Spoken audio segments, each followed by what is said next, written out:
Wow, it's go time. Here we are. It's the special collector's edition. It is. that's We missed last week, so we're making up for it. The collector's edition, down the Cheezehole. We had 3 stories we recently talked about. Yep.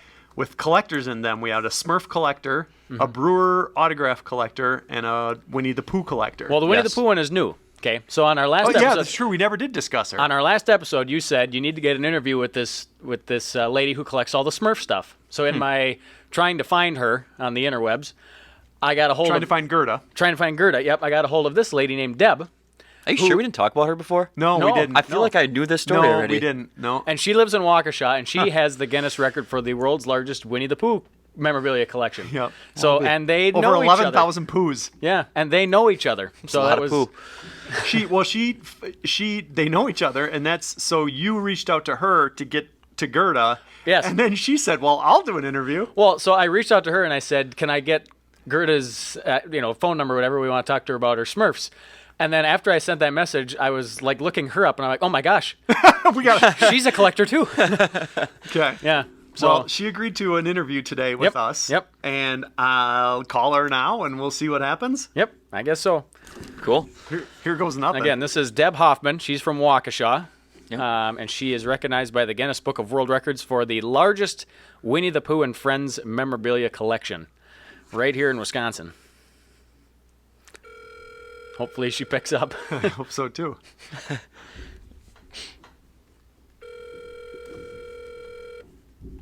Good morning, this is Deb.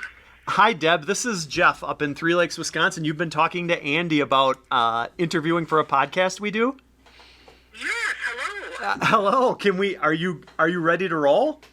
I'm ready to rock and roll. I think so. So Awesome. we have you on speakerphone to set the scene. We printed a little cardboard cutout of you, so it looks like you're actually here with us. With the whole, we're still kind of, Outstanding. we're still kind of not getting together in real life. I guess some of us aren't. We do. We get in a basement in Three Lakes, Wisconsin, and we talk about interesting Wisconsin news. And we came across just recently the world's largest Smurf collection. But Andy was doing some research, and then he realized the largest Winnie the Pooh collection was right here in Wisconsin too. Well, it's funny because Gerda and I actually are friends, and we've gone skiing together. And so about, I don't know, maybe like 7 years ago, I was going to be interviewed by the Nate Berkus show. Okay. And he had in his head that my marriage was probably in jeopardy because I had so many Winnie the Pooh things. It was probably all over, and it probably upset my husband. And when I told them, well, no, my marriage is fine. My husband is an enabler. He encourages me. They made the comment, well, if any of your other collector friends have this problem, have them contact us. And so I got off the phone, I looked at Gary, and I said, what does he think I'm doing? Hanging out with, like, the Smurf and Snoopy collector on Friday night? And so this was before I knew Gerda.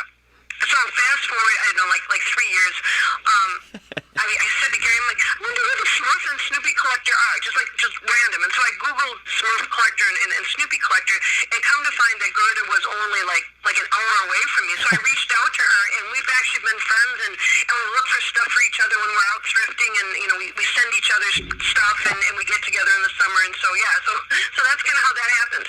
You just answered a ton of my questions. Yeah.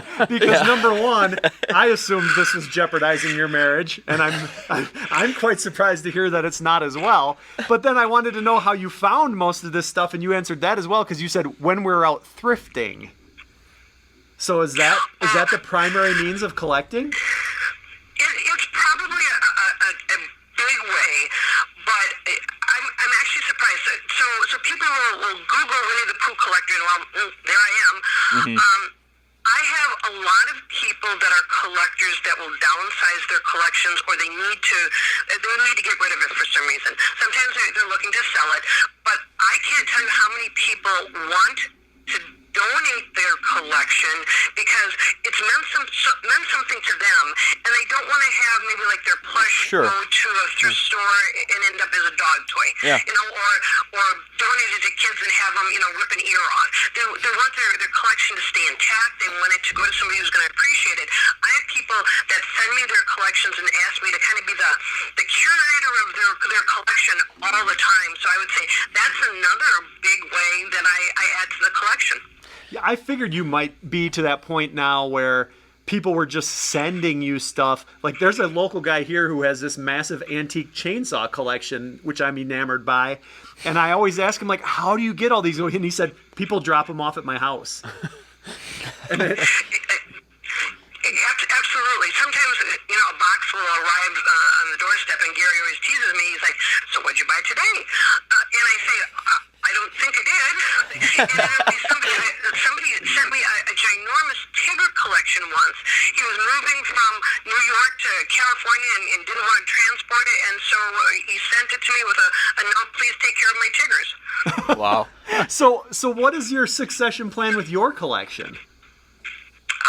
Good question. So when I go to the big honey pot in the sky, I'm going to donate You shouldn't my laugh at collection that. to the White River Museum in Canada. Which is where. So say that again, because you were a little bit broken up there. To the what museum in Canada? The White River Museum in Canada. So is that where And like so the they have actual? one of the Yeah, where the bear actually started, right? Exactly. So every year, other than last year, we, my husband and I go up and we MC Winnie's Hometown Festival, which is the third week in August. And so that's the weekend that the Bear Cub was actually sold. And so they have a festival, and so we MC the festival. And so I've gotten to know so many people in the town, and I've donated things to the museum. And so when I go to the Big Honey Pot, that's where the collection's going. So is this something that you actually can make money with? Like you're emceeing this festival, you do this just for fun. They're not paying you, are they? No. We do it because we love the people, we love the town. Yeah, I figured that, but you started to make me think, like, is this a profession at this point? Like, are you somewhat famous from being this crazy, massive collector of this Winnie the Pooh stuff? Well, I'm sure trying to figure out a way to monetize it. I bet you are. Well, what's the collection I have worth? some duplicates, maybe, that I have a website, and I have an e-commerce store, and so if I find things like when I'm thrifting that I think I'd be able to sell on the website, I'll do that. But I mean, it's certainly not going to pay the mortgage. Well, give your website a plug. Sure. My collection website is mostpoo.com, and my e-commerce store is thehoneypotstore.com. Mostpoo.com can get a little confusing, so we'll spell that one. It's MOSTPOOH. Yep. .com. Yep. So you do sell stuff on that website, and you sell like your duplicates. So that begs the question, like, what is this collection worth? Like, is it insured? It is definitely insured, and so there are a couple of. I mean, there's a lot of pieces, that are 50 cents a dollar, but Sure. there's some items that are definitely worth more. And so I try to approximate, if I get something from, say, a thrift store, or if somebody donates something to me, what the value of it probably is. And boy, more recently, it's probably in excess of $1 million. Ooh. Well, then, holy cow! So it is. Wow. That's. But how would you? So the other question is, there'd be no way to get rid of the whole thing. eBay? Like, how would you get rid of the entire collection at one time? Say you wanted to. I understand you're not, but that'd be almost impossible. Because. I guess. Somebody would have to really want it, and maybe want to like buy the Guinness World Record title, I guess. Yeah. Sure. You'd have to find somebody else as freaky as me. Self-admittedly as freaky as you. So, like, then the other part of this is, like, the pictures of you all, you're just surrounded in, like, plush Pooh toys. But, like, in an interview I saw with you, you also had that original photo of, like, the bear up in Canada, which that's more like my style. I love that old historical part of things.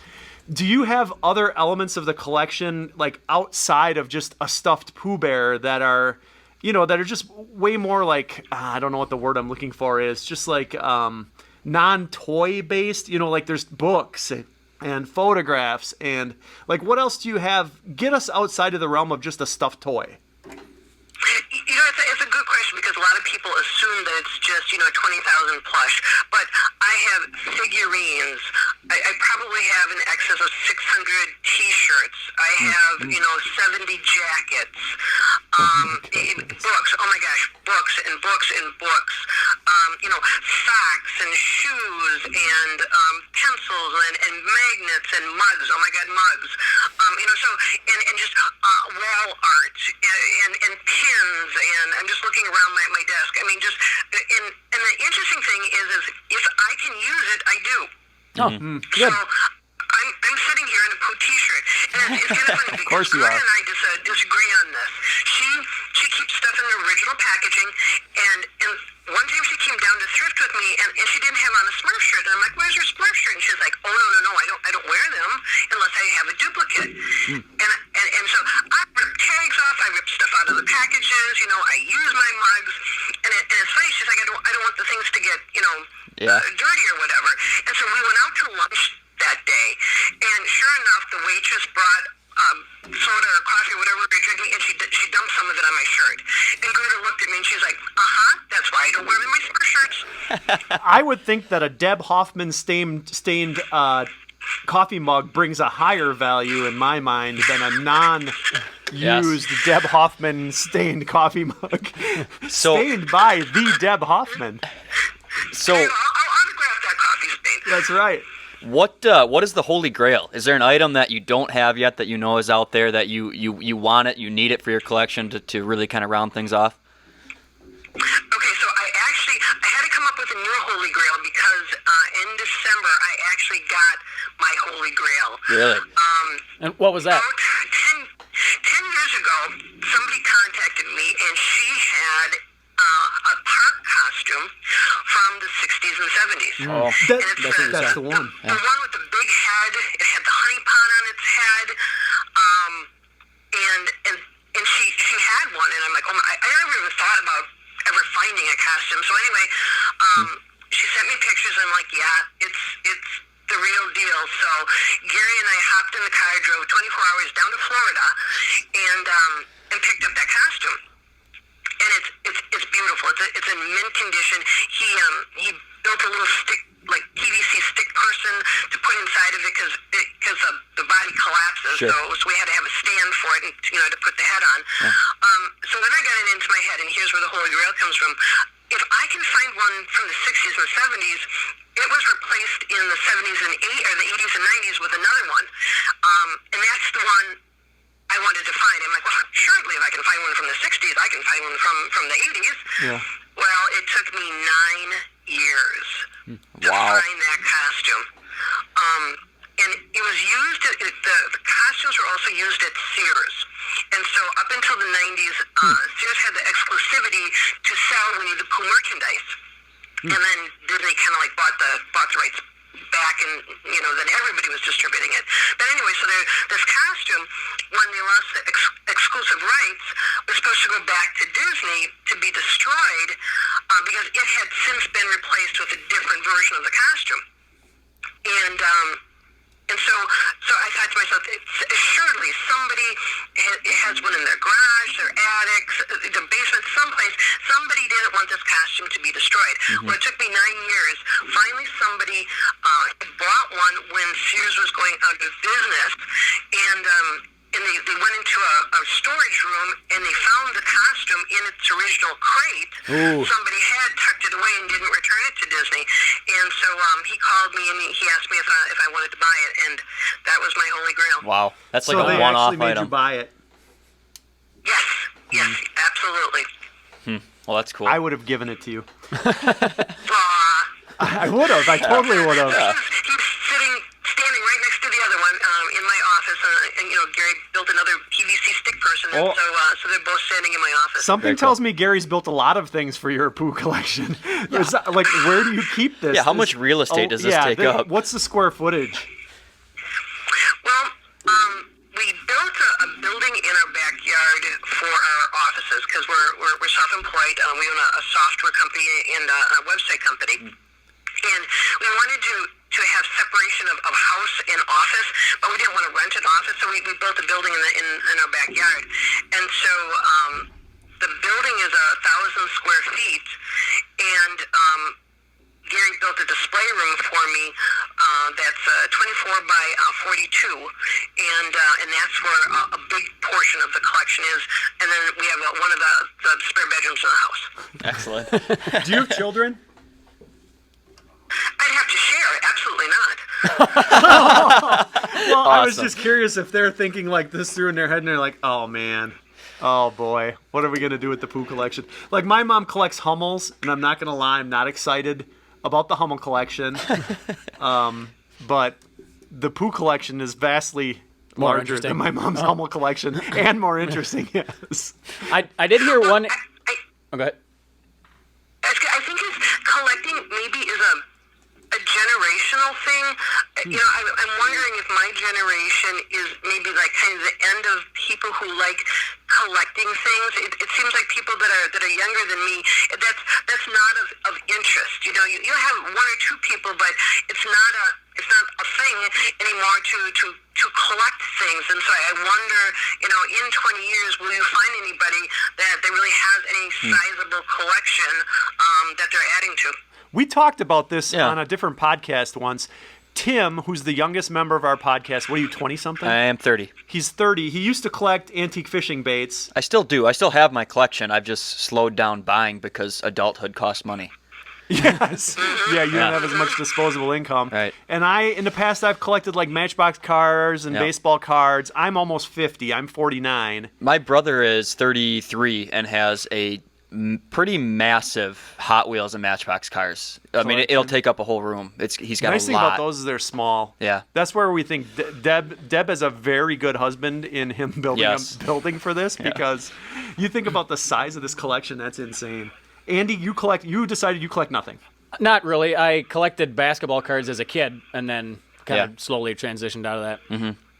But so her husband also built, because he does web development stuff, built her an entire database in this website to catalog all of this stuff. And that's Really? what I'm interested in, is because if I had that much stuff, I would care a lot about the organization of it. Sure. And knowing where things are and what I have and how much it is. So it's like a and card catalog of it's, Winnie the Pooh. It's very well organized that her husband built for her. Am I correct about that, Deb?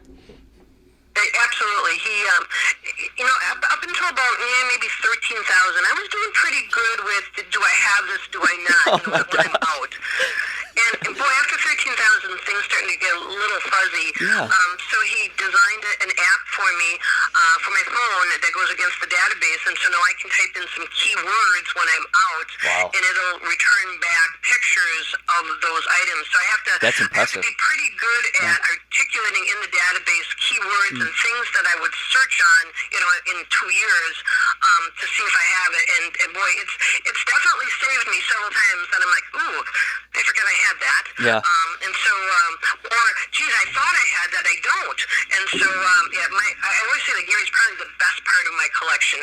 And if he didn't, you know, participate and encourage me, I don't know that it would be as much fun. Sure. Yeah. Yeah. I would imagine if you were constantly in a butting heads on you're not bringing home another Pooh. Like, I would just be. Yeah, I can't imagine that you could do this if he wasn't on your side. Hey, I think we took up enough of your time. Do you guys have any other questions for Deb? Or No, that was great. Yeah. hey, thanks for taking the time on this, and we're glad you're a Wisconsinite. I actually do have. Do you own an original version Winnie the Pooh book? Not like a first edition. I don't, because they're kind of pricey. I have versions of the original book, but maybe I'll have like edition like 7 or something like that. What is version like? What's a first version? Do you have any idea what's one worth? Well, you know, I haven't looked in a while, but I know several $1,000s, especially if they're in mint condition. I think I know someone who does. It'd be something kind of fun to add to the collection. But you know, I do like the vintage stuff. The vintage stuff is fun. But you know, maybe someday I'll have one on my shelf. I might know of one, but I'm not sure. Now that I talk to you, I need to dig around. I don't have it, but I think I know someone who has an old one.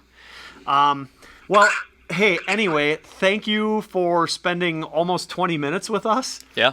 Talking about the Winnie the Pooh collection, which we never thought we'd have a podcast about this. But thanks again, and we're going to have Andrew follow up with you. We want your address because we send everyone a Down the Cheezehole t-shirt. So we'll follow up with you. Fabulous. That's awesome. problem. Once we get off the phone, we'll get your address, and thanks for spending time with us. Thank you. Thanks for calling. It was fun chatting with you guys. Have a good 4th weekend. You too. All right, bye. Take care.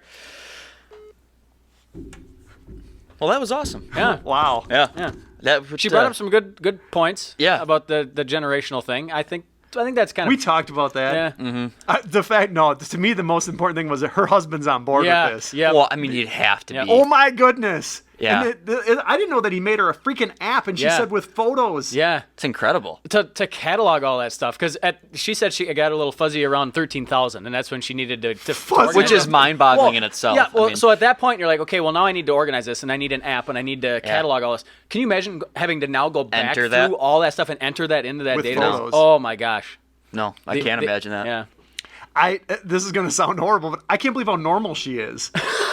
Like, I figured there had to be, like, she's totally normal. She just has a massive Winnie the Yep. Pooh collection. Yeah. I figured, like, she'd come off a little bit, like, just eccentric. Yeah. You know, eccentric in the sense of, Right. like, that crazy aunt you have. where But you you're know, just like, yeah, I she's totally nuts. get, like she said in the beginning, and how that stuff builds. Like, you start with a smallish collection, and then you just start getting known for that, and pretty Yeah. soon it builds without Yeah. you even really Yeah. trying. So it's Yeah. not like this crazy person's going around scooping up every Pooh thing they Well, can she find. looks for it too, clearly, but I yeah, figured most but- of it she probably just got sent to her. Yeah. So, Yeah, well, really cool. Hey, anyway, I guess we got to transition out of Deb, and we're going to transition into Ben, the Brewer baseball collector.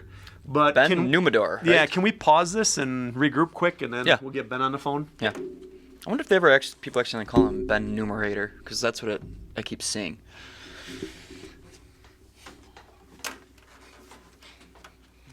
That was a chatty one. She was Yeah, good. she didn't. We didn't even have to ask her anything. She answered No. a bunch of the questions I had in my head right off Me the too. bat. I was like crossing for a them thing, off and they as- send it to her, and I was gonna ask her what her favorite item was. Oh well.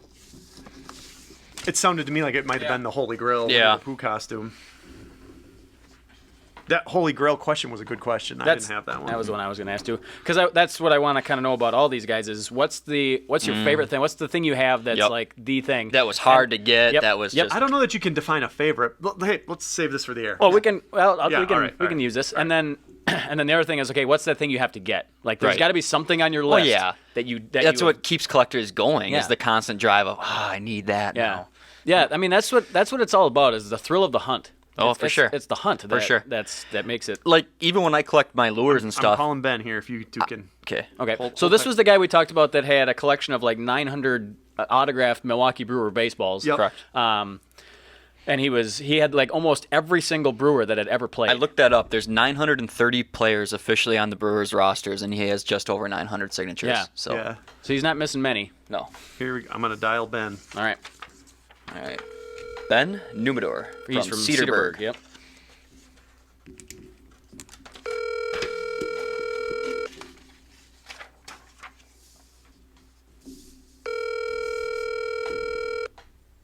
It's Uh-oh. ringing. Ben hit ignore. It's a 715 number, and Ben doesn't know what's going on. Just leave him a voicemail saying we got a ball. Figure out what he's He'll call missing back. quick. I know what he's missing. Hi, you've reached Ben Numador. Well, maybe we'll pause this and see if Ben calls us back. He might just be screening his calls.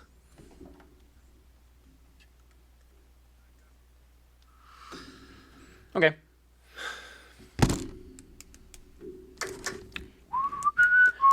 So you said you know a guy that has a vintage chainsaw collection. What Yeah. do you know any other crazy collectors firsthand? Oh boy. No, I don't know if I do. I think that chainsaw collection comes to mind. Well, obviously the Petroleum Museum in Three Oh, Lakes, yep, Wisconsin, is yep. a very significant collection of all things Yeah. Mhm. vintage gasoline. Otherwise, my mother collects Hummels.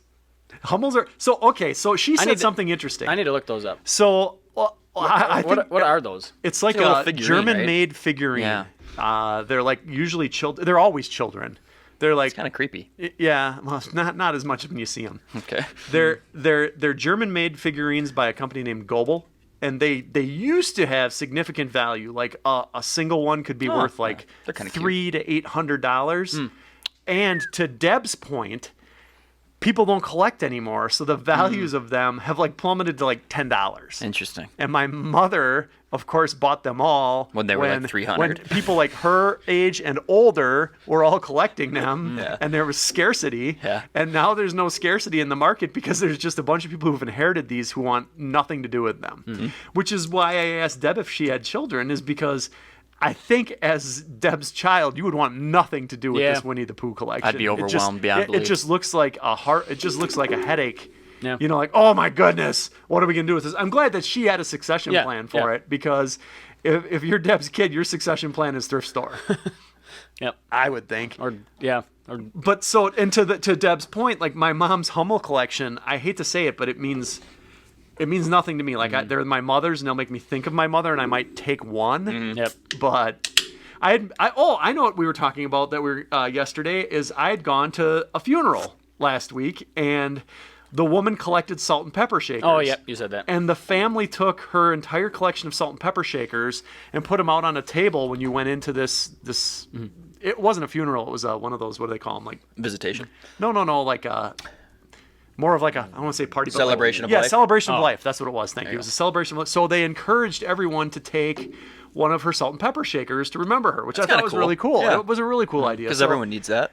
well, It's useful. Well, I mean, and there it's was cool. there was huge diversity in these salt and pepper shakers. So whether you Cool. liked Crystal with a silver top or Coors Light cans, I took the Coors. They're full on Coors cans. But Like there was Coors like Banquet. something for everyone. You know, like states she had visited, or you know.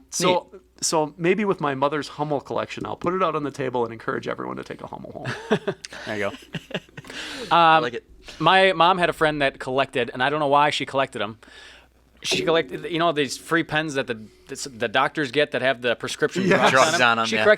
collected drug pens and had suitcases and suitcases full of them, and I have no idea why, and I have no idea what she did with them. Wow. She has since passed, and I don't know. What happened to her pen collection? yeah. What happened to I'm her glad dried-up you. pen collection? I'm glad you clarified like where she got the pens, because if you just said she collected drug pens, I would have been more concerned about what that was. like a, Like a happy pen? needle? I don't know. Who knows? And then my dad is very big into history, and he collects a ton of stuff from his hometown of Knapp, Wisconsin, which is over by Menominee. And he's got to be the only person in the world that cares about the history of that town, because cool. he has postcards and, I mean, So anything that says Nap on anything it? that says Knapp on it, he has to have. I'm that way with and, Three and Lakes. I would say my I mother know is people like that about sugar cane. my mother too. is not as supportive of the collecting. Oh, Really. no? No, because Because it's his hometown. well, yes, it's his hometown, and it takes up space. And what is going to happen to this? Well, when, how much space could that possibly take up if it's postcards? You'd be surprised. No, he has like big milk signs and like things from See, things from businesses. I in think the that's town. cool. Cool. I do too. Yeah. Like, I like wish that my mom stuff. collected Nap memorabilia, Yeah. because I'd be more inclined to want it. I think local history is. I mean, I like history in general. American history is really fun. I enjoyed the subject, but local history is awesome. I love finding and learning about stuff like that. Like, imagine an autographed picture of the Lord Betsky farm with Yeah. the UFO over it. What would that fetch? With the UFO.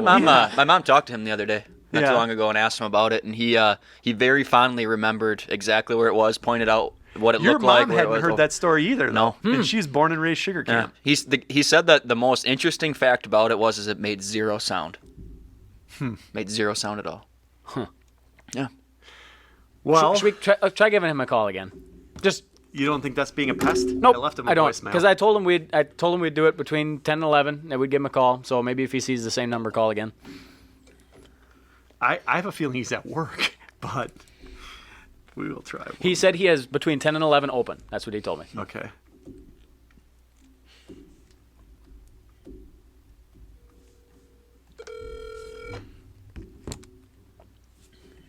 Try and Ben again. Gonna try and call Ben. Gonna give- This is fun.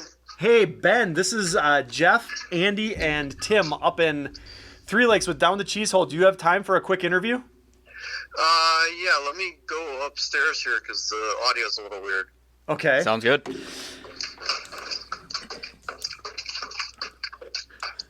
I like that we could.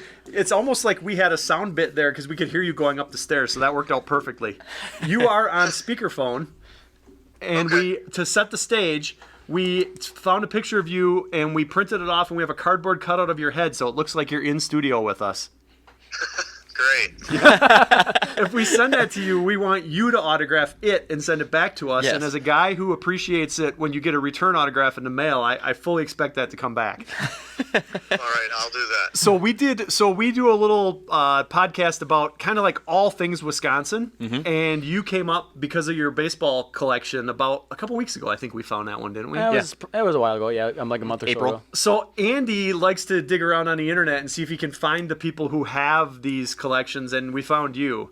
So the 900 baseballs you have. The first question I have is like yesterday, Aaron Ashby pitched about an inning. That's not my even, question too. Yeah. and now he's on your list. That's correct. Isn't that? I think it must be nice because you have an in with the Brewers now. But otherwise, wouldn't an Aaron Ashby be something where you'd never be able to get that? More than likely not. I mean, Aaron Ashby would have, if we had Brewers on deck this year, probably would have been there in the prospects, and I could have got him before that. But Okay. Since the pandemic happened, all those things have been canceled. So it's been tough with all the ups and downs that the Brewers have had this year. It's been actually pretty difficult keeping up. I bet. Because the roster rotation this year has been Crazy. insane. It's crazy. Yeah, I think we're at 51, 52 players. I don't know. Wow. I lost Yeah. count. Wow. So you said something interesting there. In the past, would you grab an autograph from a player who maybe hadn't even made the roster yet, just in anticipation? Yeah, at times, yeah. Oh. If I had chance between players at Brewers on deck or something, I'd try to get them if I could. So how many signatures do you have of players that didn't make Brewers rosters, went on, played somewhere else? What do you do with those? Do you ditch those, or do you hold on to them? Most of them I've donated to other causes to just kind of raffle off or whatnot. So we talked to a woman named Deb Hoffman, who has the largest Winnie the Pooh collection in the world, who's also in Wisconsin, mind you, actually real close to you. But what that brought to mind was she said people just send her stuff. Do people just send you things unsolicited? Unfortunately, no. There's players out there I wish they would, because there's been some of them that have been extremely difficult to get, or figure out where they live these days. So at this point today, how many are you missing? 16. Oh, Oh my goodness. That's so close. Are any of those deceased? There are 2 deceased right now that I have left, yeah. So you would just have to find those on eBay or hope somehow they sign something somewhere.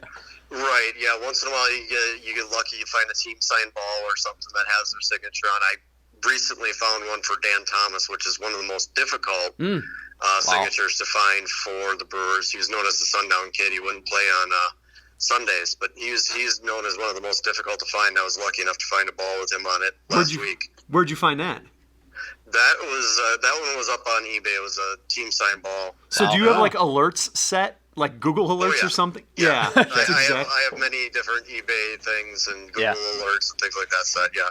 In the video I watched, you were missing a Brandon Kolb. Did you ever find it? I don't even know where that guy lives, so I can't figure him out. Shoot. So we tried to get Bob Euchre on our podcast, and I wrote him a letter, and it came back returned to sender. So I feel your pain on stuff like that. There's some of them that there's published address lists out there. A guy named Jack Smalling out of Iowa does one that I've used, and he has he tries to do every player that's out there, and I do get a lot of return to senders. Have you ever developed a friendship with any former Brewers because of this collection? I've written back and forth with a few after they've signed something, and they'll send a letter along with it and with some questions. So I have a lot of acquaintances through it, I would say. Does social media help? A little bit. I mean, there are some Facebook groups out there of autograph collectors, baseball collectors that have had contacts that pointed me in the right way to get a couple of balls. So that has helped. I noticed, like, sometimes you have autographed baseball cards that go along with them. Is that just because you stumbled on those at the same time?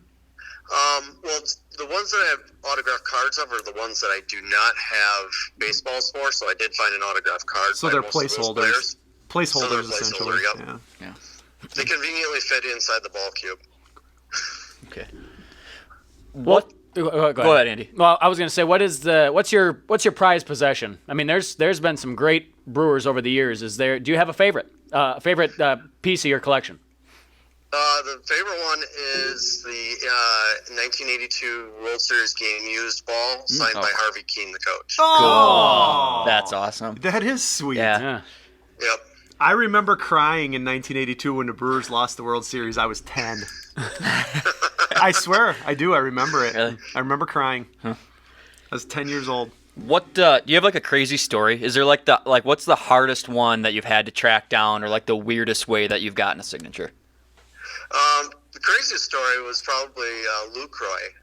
It was at a modern brewer. event called Coos for Kids. And my then wife was a huge fan of Lucroy. So I went up, got his autograph. It's a great event where you get to meet all the players almost. Mm-hmm. Got his autograph, and then I slapped him on the ass, and I said, "Hey, that's from my wife. She's a big fan." and he just had a great laugh. Oh, I thought he was going to say That's awesome. Took the ball back. I thought he was Took going the to ball knock you back. out. Yeah. Man, that takes some cojones. Well, you did say something else. You said my then wife. She's not with LaCroix now, is she? No, I think Lucroy still has the one who likes to carry his luggage around and hurt him. Oh, wow. That is a good story, but I thought that ended with you getting knocked out. Yeah. No. Well, So your plan, the plan is, and that to donate this to the Wisconsin Children's Hospital. Is that correct? That's correct. They're going to put it in their Greenfield Sports Medicine for Kids clinic. That's awesome. Which is being built right now. We hope to get the collection there either fall or winter of this year, depending on when the clinic itself is completed. do you have an agreement with them that says like it can never be sold, or if it is sold, or is it just it's up to them, or is it still yours? There will be an agreement like that in place. Sure. They've already said that they do not want to sell it. They want to display it. The doctor who is in charge of the clinic is very excited. He's a huge Brewer fan, so they're actually going to split it apart by decade of when Brewers debuted and put some in each wing. Oh, that's cool. Oh, that's Okay, neat. Yeah. here's another random question, because you said organize it by decade, which makes sense. But I noticed in one of the video interviews you did, the players were organized by last name. So That's correct. when you Yep. got let's say a new batch of players in like this year, do you have to then shuffle he's gonna shuffle move all them. those balls? Yeah, I only do that once a year now because I almost, for a while I was trying to keep up with it maybe once a month, but that was just really difficult. You still have a full-time job, and this it's not collecting. Exactly. Yeah, Yeah. exactly. Exactly. Well, I don't want to take up any more of your time because I appreciate you doing this interview. No, not a problem. Again, it's just a podcast about all things Wisconsin. We appreciate your time. You have a collection that I am envious of. I'm not going to Yeah. lie. Deb's Winnie the Pooh collection, not so much. Your Brewer baseball collection is fantastic. Andy is going to follow up with you and get your address because we Okay. send everybody we interview a Down the Cheezehole T-shirt. And I have one in Brewer colors that I'll send you. That's perfect. Thank you very much. Hey, thanks for taking the time to talk to us today. Yep, you guys have a great day. Later, Thanks. Ben. Take Go care. Brewers. Yep, bye. And Brandon Kolb, if you are listening to this, this guy needs you, man. He needs you. We gotta find this guy, Brandon Kolb, but something tells me if he couldn't find it, Nah. we can't either. Yeah. Yeah. So who is Brandon Kolb? He was a pitcher. Old school or new school? Not Middle medium school. 70s school? Medium school. Middle school. He was Brewers in year 2000. So Oh, that's modern. yeah. How long did he play? Just that year? One inning. Yeah, because it said he played for the Padres and the Brewers in 2000 and 2001, so he was only there a couple of years. Okay. Brandon Kolb. Former right-handed pitcher. Where did he go to school and stuff? He attended Monta Vista High School in Danville, California. He later went to Shabbat, I don't know, college, and then to Texas Tech. Brandon Kolb. See, I would say if I would start looking, I'm sure he's done all the Google searches. He seems like did you notice his IT? He's got an IT. He's an IT dude too. yeah. I mean, he has one at bat for the Brewers, so I mean, he was not. I would check with at the alumni office at that college. Well, he was a pitcher near the American League then, weren't they? Oh yeah, I suppose. So then Oh. he went at bat. Yeah. Good call. Good call. So this is why we used to have Eric on the show. Is he? We should try to track this It guy was down our for thought him. that we could, That'd be cool. that if he was trackable, Eric could get him because Eric did find some interesting Yeah. I things. feel for like us. he's trackable. I would think so too. Yeah. I mean, With Instagrams and all this stuff's out there now. I mean, What's his name? Brandon Kolb. Brandon Kolb. Yeah. That's C-O-L or K-O-L-B. K-O-L-B. Kolb. Okay. We're going to find him. We're going to That track would be this guy that would down. be epic if we tracked that. We'll get guy a ball down. and we'll mail it to this guy with his T-shirt. What if he's bitter? Like, what if he's like, yeah, like I don't baseball. want to think about baseball ever again. Yeah, baseball ruined Could my be. life. Yeah, I don't know. I'm a horrible alcoholic now. According to Wikipedia, he's 47 years old, Oakland, California, right now. Oh, that's just a small city. We should be able to just go door to Small door. city. Yeah. That sounds right. Is Brandon Kolb in there? You guys seen Brandon? Kolb? Yeah. Hello. Mr. Kolb. Go away.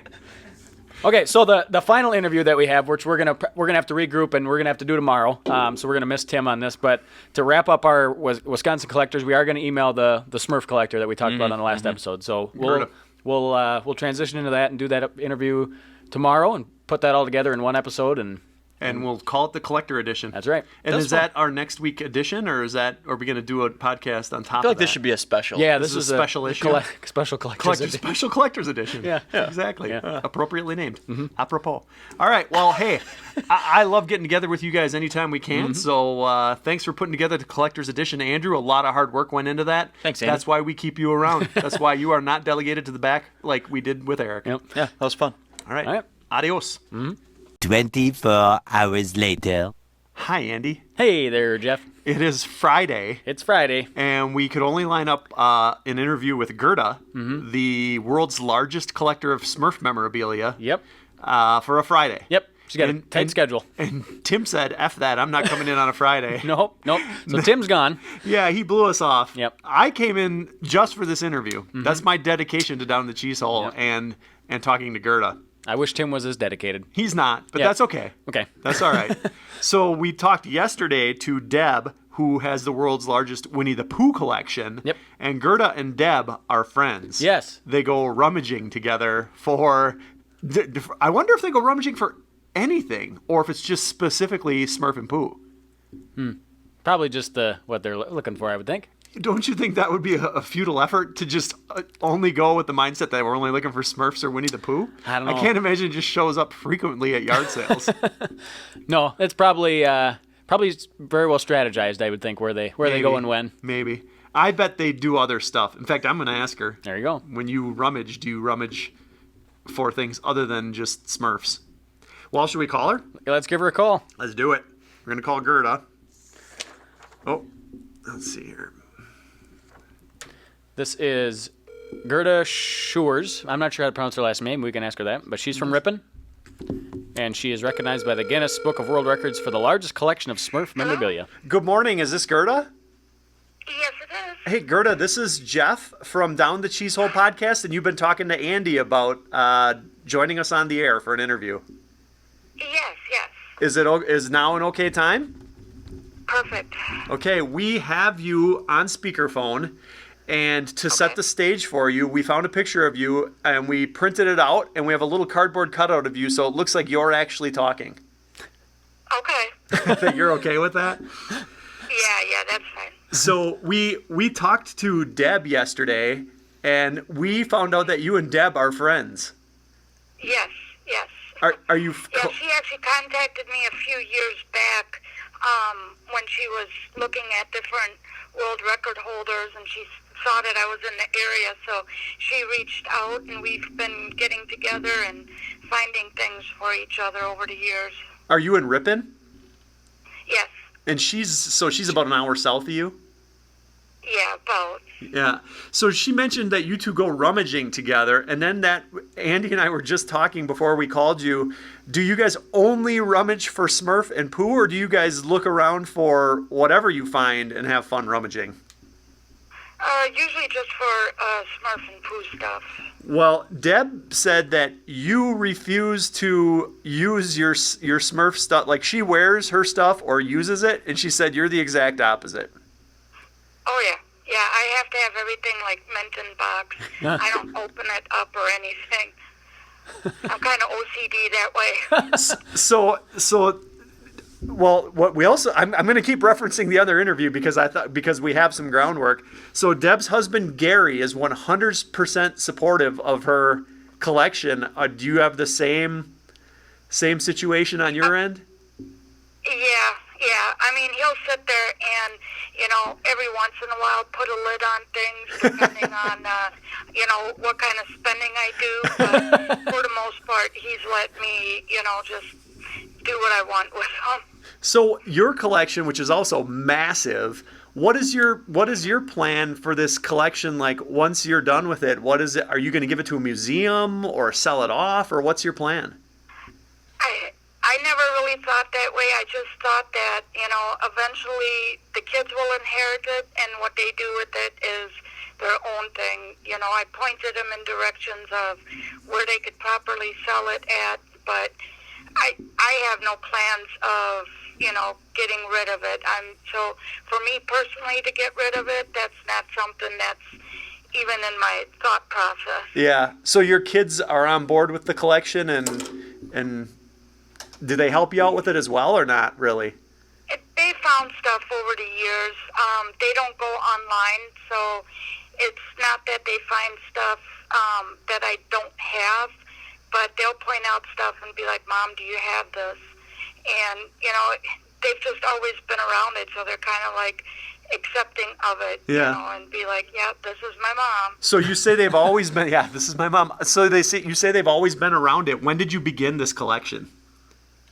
It started for me when I was a kid, because they were toys that I would play with, and being OCD with having to keep them nice and neat, that started way back when I saw my brother break it. So I took all of them away and I kind of hoarded them in my room, and I had to have been like maybe 7 or 8 that I started having them, and then I just would find them over the years and collected from there. And so the kids have always been around it to some extent.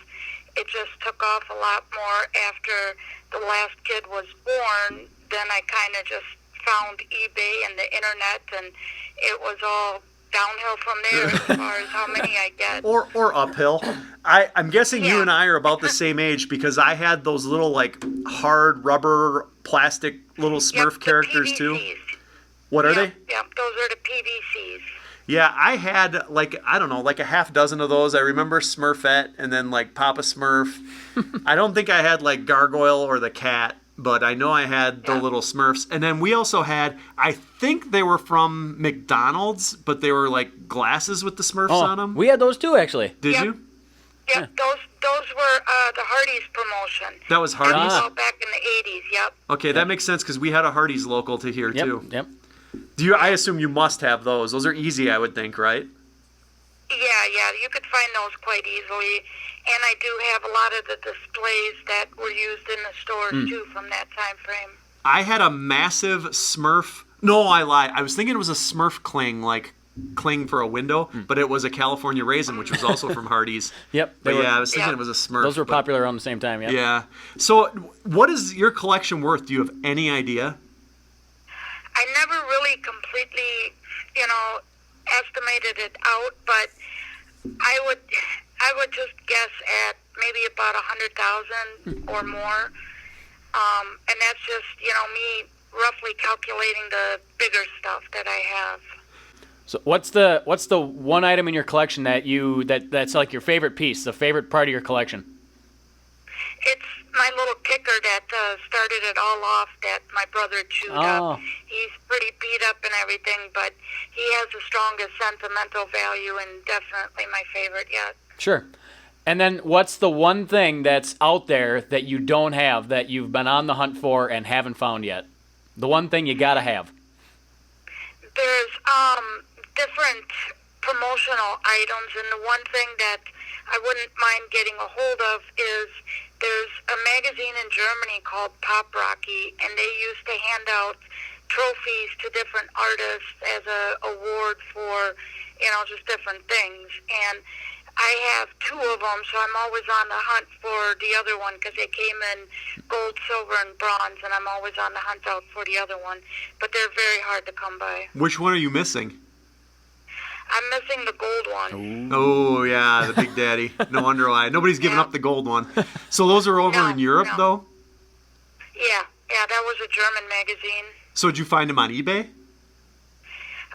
The ones that I got from a collector that was downsizing. Oh, that begs another question. Is we were talking about people we know who collect stuff. Do people just send you things without, like, just because they know you collect? I've actually had that. Yep, I've had people reach out that are like, "Hey, I got a few items. I'm going to give to you. Hopefully, you don't have them already," just to kind of make somebody's day type thing. Mm-hmm. And years ago, there was a collector, pretty big collector, that I became friends with, and she decided she didn't want her stuff no more and just gave me her entire collection. And Holy it was cow. like 3,000 pieces at the time that she had, that she just didn't want no more, and she refused to take any money for it. So, you know, it happens. It's, you know, always a pleasure to get stuff like that. I never expect anything like that. So, you know, we're a pretty tight-knit community of collectors and always trying to help each other out. But, you know, it's not too often that people just gift you stuff. Yeah. What's the furthest length you've had to go to get an item? Deb said once she had to drive from Wisconsin down to Florida to pick up a pretty large item. What's the most effort you've put into picking up an item, getting an item? I know I've driven to Tennessee to get stuff. That collection I got, she lived in Iowa, so I've driven a couple times back and forth picking her stuff up because it was so big. And, you know, so I would say Tennessee and Iowa is like the furthest I've traveled to pick stuff up. That's not bad. Now, you set the Guinness record in 2014, and then kind of re-upped, broke your own record in 2018 with 11,455. So that's a few years ago now. Do you know what your collection's up to as of 2021? I haven't kept total track of it, but I'm guessing probably about 13,000. Oh my goodness. Nice job. Where do you even keep all this? Well, when the kids moved out, I You gained took over 2 their bedrooms. bedrooms, You and did. you know, that's all stuff that a lot of the stuff I keep in there with just different shelves that I put up willy-nilly and, you know, display it all and that kind of stuff. So, and then I do have cabinets throughout the house with the more rare and expensive pieces on better display in those cabinets. Well, I have an unrelated to Smurfs collection because you live in Ripon. Another topic that's come up is I went to school in Oshkosh, and at the time, Ripon Good Cookie Factory was still going. What happened to the Ripon Good Cookie Factory? Do you know? I know they shut down. They shut down a few years ago. I think they just, you know, had too many recalls and they couldn't keep it going anymore. Oh, so is it just a big vacant building in Ripon now? I think Alliance took over part of it. So I know there's that part that's taken over, and I think there's like a control or something, some sort of different company that's in one of the buildings. Maybe you could get some space for your collection if you need it. There you go. Yeah. Yeah. I think that's a little out of my price range. Maybe. Yeah. Maybe just like a little Menards shed. Yeah. Well, Gerda, Just take some space up in the garage. yeah, right. Leave your car outside in the winter, but make sure the Smurfs have a good home. Yeah. I don't think my husband would appreciate that. Yeah. I might put a cap on that one. That's where he draws the line. Yep. Yeah. Well, Gerda, I'm appreciate your time. It's an awesome. So our podcast is about kind of like all things Wisconsin, and when we found out that the largest Smurf collection was right here in our home state, we had to talk to you. So thanks for taking the time today. And then Not a problem. It's been fun. Andy will get your address, and we're going to send you a Down the Cheezehole t-shirt in appreciation. So we'll try and find as close to Smurf Blue as we can find. Okay, I appreciate it. Thank you. Thanks. Have a good 4th weekend. Thank you. You too. Bye, Bye. Gerda. Be safe. Bye-bye. She said be safe. She knows that you're going to do something stupid with fireworks. Yep. Well, that was the third of our 3 collectors. Just she talked about the amount of space that her stuff takes up, and I think that because she keeps everything in the box and keeps everything in mint condition and displays everything, whereas Deb uses her coffee mug, so they're up in the shelf with the regular mug, so they don't take up any extra space. Well, she had that whole building outside, though. Deb did. That was only a part of that building, like because that was part of it was like for their business or whatever. So. Oh, true. But so I think that Deb's kind of got the way to go because it just kind of mixes in and intermingles with all the stuff she has. 10,000 poo pieces just yep. intermingle in your underwear drawer? Yep. No, they don't. Yep. Yeah. But with Gerda, if she's gonna keep everything on display and keep everything nice, and like I don't use my mug has a separate place. Then it's twice the. Well, she's got all the mugs on a shelf of Smurf mugs, unused Smurf mugs. Right. Yeah. Well, so it's you got to keep an eye out at the general for Winnie the Smurf and Winnie the Pooh. Okay. Because you just have to. All right. Well, it's official. Yep. The collector's edition of Down the Cheezehole is good afternoon, Good evening. and good night.